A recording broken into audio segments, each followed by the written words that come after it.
Ket piny mano motelo ne yawo skunde mano chieng' wuok tich mabiro bedo tarik 13 dwe mar abich mano mahigani mane jatend piny Kenya olando mar mondo mi yawo skunde duto mapacho kae tok kano selorgi kuom thuolo mar jumbe 2. Kata kamano oket piny chenro makare mar neno ni nyithindo ok obedo kod midhiero moro amora e kinde magidok e skul. Skunde bende ang'eni biro bedo ka keto ng'ala manyime arita mag nyithindo e kinde magintiere skul. Kawadhi mbele ni okwa jopiny Kenya mondo oriwre kanyakla e kedo kod midhiero mopogore mikelo kod lokruoge chal futo mar kor lwasi kokalo kuom pidho yiende. Kaka lipota marwa Millicent Adhiambo leronwa, jopiny nokwa mondo tim mae kaka yorno mar chopo lek jatend piny William Ruto mar keto piny Kenya mamajan kokalo kuom pidho yiende bilion 15. E kaunti ma Kisumu, migawo mar piny owacho mong'ere kaka Trevor Ombija Foundation motelne kod jalendo mar auma e wang' jowi mar Citizen kod Ramogi. Trevor Ombija ne otelo e chenro mar pidho yien e skunde mayudore e Ward Sario ma West kod North Nyakach kamoting'o Nyong'ong'a kod Rai mane gichiwo yiende 2,000 moro ka moro. Kano wach gi sirikal ni kawuono mondo wayanga chieng' mar pidho yien. Wan kaka migawo mar Trevor Ombija Foundation no watimo mano mwaikore makoro pidho yien mar 4,000 alfari pidho kawuono ka West Nyakach Nyong'ong'a kwa wuok ka kendo chako nyaka Rai mantie North Nyakach baketo kuro yien 2,000. Wan gi pina mapong' wuok ka nikech yien tin. Pi yamo aka no to goyo nam to donjo ga paka e dho gengi ni to muko gengi mar nam nikech yien onge.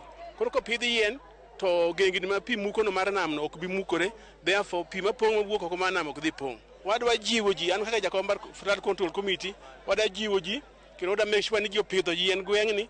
Wadhi tiyo gi chief mochimo manyien Seth Agwanda mondo konyo mobilize ji mondo wayud yien mang'eny mondo wapidh yien nikech koro kwatimo mano to ko biro gi chandruok kech bang' flood wan gi chandruok mar oro. Migawo no bende ochwalo kony mag chiemo kod gik mamoko ma jogo mane oula odaro miechgi nyalo konyore godo e alworano e kindeni ma midhiero mar oula pod okwako gwenge mopogore pacho ka.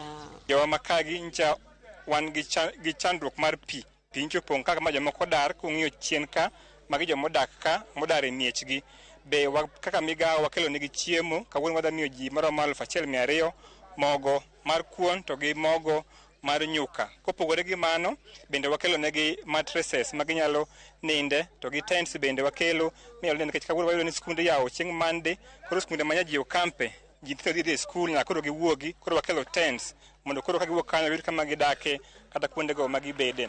E kaunti ma Siaya, jatend migawo mar jotije Moses Kuria notelo e chenro mar pidho yien e skul primar ma Mulaha kuma ne ojiwo jo Kenya mondo nywak lwedo kanyakla e pidho yien kaka yorno mar konyo e rito alwora. Wach mane osir kod jotelo wetene mane owuotho godo mane otielo ni pidho yien e yo manyalo konyo e kedo kod midhiero mopogore kaka mag oula e kind mamoko. It is never too late to do the right thing, and that is why we came here today and we are doing this across all 47 counties.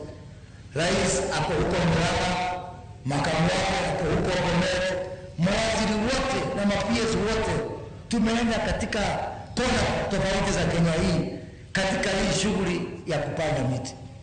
Hii shughuli vile mnaambiwa tunalenga kupanda miche bilioni 15 katika kipindi cha miaka 10. As a government, we look forward to providing the required support and leadership to ensure a success of this noble initiative, ultimately mitigating the impacts of climate change, even as we enhance our resilience to combating climate change impacts. Ewi mano, mau yiende 600,000 ne opidhi Siaya. Bang' migawo ma ong'ere kaka One Acre Fund to Pande Miti Program golo yiende maromo milion 10 ne jopur mopogore e kor gwenge ma pacho ka.